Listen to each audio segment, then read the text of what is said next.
In Chatelet, my dudes, and welcome to Polecat Cast number 117, CNN Lies and the Ghost of Gamergate, where our stealthy polecats ferret out the best feels, funnies, and what the fucks to discuss Slam Bam Badger style. Strap yourselves in, lock up the bleach, and make sure only pills that you plan on overdosing on are the red ones. Welcome to the dankest timeline. Today's Polecat panel consists of the big half of Big and Robot, Scott, the silverback self-aware Simeon, Polecat Punster, and Pussycat Punisher, Hannah. It's Pussycat Punisher, Max, just so you know. Dr. Ranimer Cam, Panda, Puppet Master, and long-range rhetorician, and me, your host, the Supreme Doge in charge, with his trusty sidekick, the Lone Gunman, the Highlander, Neo, Romulus, Han Solo, the Uniballer, his one loyal testicle. Today we will be discussing the following topics, coming in like the Wrecking Ball. That's another testicle reference. In the wake... Go ahead and get on. I'm sorry. It's all right. It's all right. I'm this many. Can you tell? These are my. It's all right. Okay. I'm just busting my ball. All right. So today we will be discussing the following topics, coming in like the Wrecking Ball. In the wake of literal communist mobs tweeting selfies on iPhones while burning down and destroying businesses in Hamburg in efforts to fight the evils of capitalism, am I right? CNN deals with a far more dangerous foe, a retweeted wrestling meme. The worst part, Engadget seems to have cracked the case, as they have invoked the ghost of Gamergate past as the real culprit. Because reasons, why not? Right? Because, yes.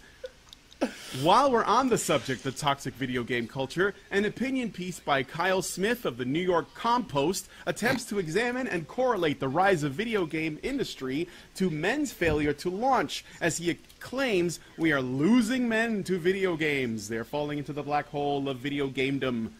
I'll bet my left nut, which is all I have right now. He hasn't actually considered all the factors.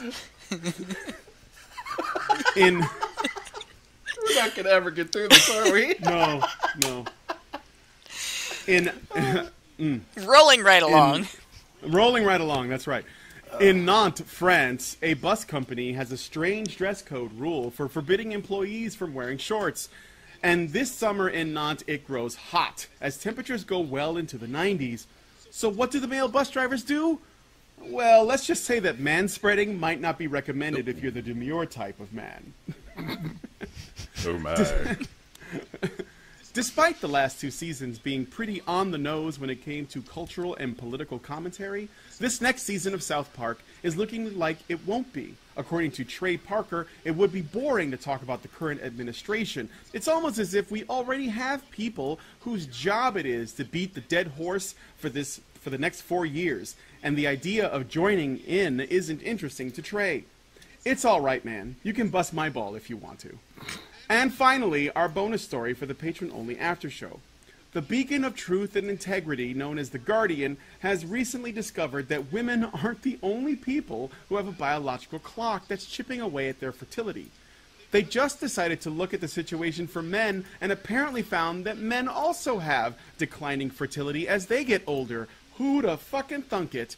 That would be something worthy of note, except that we've known that for many years now, and it's not quite the same as women's anyway. But nice try on that gotcha, Barbara Ellen. Looks like I'm gonna be still good to go, even though I'm at half my fuel cells. Anyway, if you would like to participate in our after shows either as an audience member or a participant, please consider becoming a patron at www.patreon.com/honeybadgerradio. If you're listening to this after the live show and you want to hear the full stream, go to www.honeybadgerradio.com for our unabridged podcasts, or look up to the right of this video. There's a link to go directly to the unabridged version on YouTube. Scott, I'm going to let you go first and tell us about Telling Lies with Engadget. Gaming snot rag Engadget has thrown themselves between CNN and the hail of criticism they faced in response to threatening to release the private information of Redditor who created a GIF mocking CNN, which was later tweeted out by Donald Trump. President Donald Trump, Engadget writer Jessica Conant dredged up the tired harassment narrative falsely linked with Gamergate whilst attempting to exonerate CNN of all wrongdoing. Conant states that doxing, defined as the search for and publishing of private and private or identifying information about a particular individual on the internet, typically with malicious intent, was the main weapon of Gamergate. This is untrue of most of the doxing that surrounded Gamergate was perpetrated by third-party trolls, particularly the users of 8chan's Baphomet board. Conduit continues, calling Gamergate a loosely organized movement that led the widespread harassment of women in the video game community in 2014. However, despite this claim, this claim, gaming website TechRaptor, citing a peer-reviewed report from Women, Action, and the Media, states that less than 1% of Twitter accounts that were blocked using the GG auto-blocker were ever flagged for harassment. Condit also claims that Gamergate exclusively targeted female game developers such as Zoe Quinn, Brianna Wu, and Anita Sarkeesian. Again, that data doesn't seem to back this up in the slightest. If anything, it was unwittingly debunked by Newsweek's smear piece on Gamergate, where it was revealed by Brandwatch that the overwhelming majority of tweets sent to Quinn, Wu, and Sarkeesian were neutral in nature.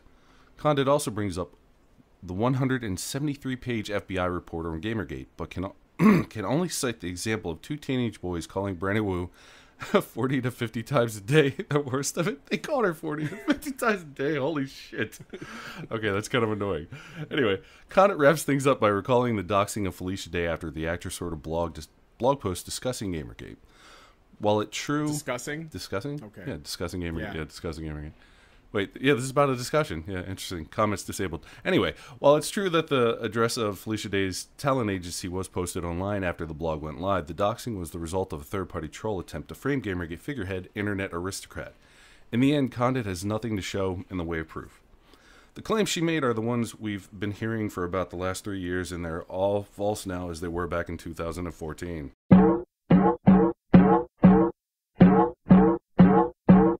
Are we losing men to video games? An opinion article titled "We're Losing a Whole Generation of Young Men to Video Games" was published in the New York Post last week. The author, Kyle Smith, claims that video games are becoming a substitute for living. He starts off reflecting on his own obsession with the game Civilization that made him waste a regretful amount of time managing his fake world. While he acknowledges that fear or real-life violence inspired by video games has been debunked and that surveys show men who play video games are happy, he argues that this is a fleeting happiness that does not consider the time sink factor. Quote from the article: "Men aged 21 to 30 worked 12% fewer hours in 2015 than in the year 2000. The percentage of young men who worked 0 weeks over the course of a year doubled in that period to an alarming 15%. Those working hours were largely replaced by gaming, and fully 35% of young men now live with their parents or other close relatives, up from 23% in 2000. Their unemployment rate jumped by 10%. End quote. Smith strengthens his case, pointing out that mastering video games takes away the ability to gain mastery in a career, and that many who will be at a disadvantage later in life, rippling out beyond career but into relationships as women desire to marry up.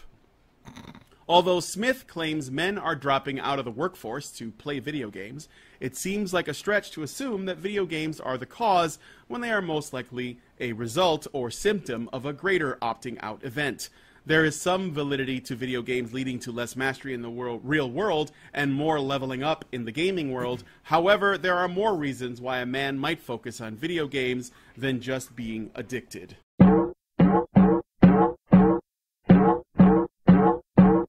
Scott, I'm going to hand it back to you. Woo-hoo. Tell us about male bus drivers wearing skirts to deal with the heat. Oh, is it hot in here? Is it just me? All right, everybody. All right. Sorry, I went a little bit too big. Apologies. Let me scale it back a little bit. For bus drivers in French city of Nantes, they have Nantes. Nantes? It's just Nantes. Is it Nantes? Okay. It's just Nantes. They have been dealing with extremely hot buses. Temperatures have been reaching 100 degrees Fahrenheit or 38 degrees Celsius and up to 120 Fahrenheit, 50 degrees Celsius, behind the windshields, according to Healthline.com. High environmental temperatures can be dangerous to your body. In the range of 90 degrees and 105 degrees, you can experience heat cramps and exhaustion. Between 105 and 130, heat exhaustion is more likely. You should limit your activities at this range. An environmental temperature over 130 often leads to heat stroke. The dress code for the bus company forbids the wearing of shorts. However, shorts are allowed to be worn. Wait, skirts. Oh, sorry. I'm Sorry. terrible tonight. The previous year, the company changed its uniform to include summer trousers. However, that did not include the addition of shorts to the list of approved attire. Needless to say, those changes did little to help men's working conditions. So what do men do? They showed up. They showed up through their bus shifts in skirts. One of the drivers said after wearing a skirt for the day, I can tell you that with oh God, I'm just the worst. I can tell you that with today's temperatures, it was rather agreeable. This isn't the first time men, or for that fact boys, have resorted to wearing skirts to combat heat waves. In 2013, male bus drivers in Sweden also wore skirts during their shifts. In June of 2017, a group of British schoolboys wore skirts in defiance of a no shorts dress code. Are we on the track for entries to relax dress codes in cases of extreme heat, or will more and more men resort to wearing skirts to handle the heat?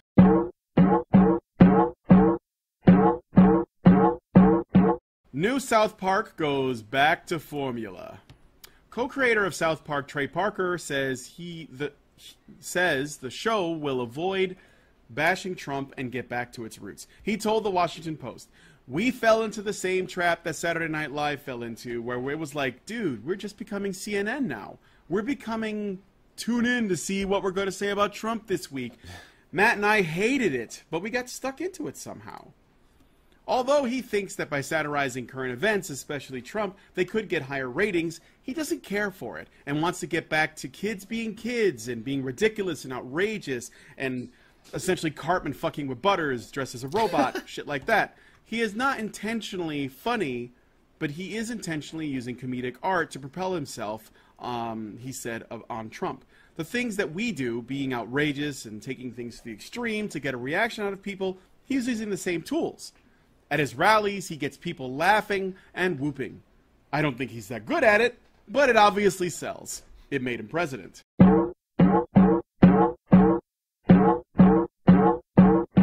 It's time for us to close the show, but we are going to be doing the after show. It will also be pre-recorded.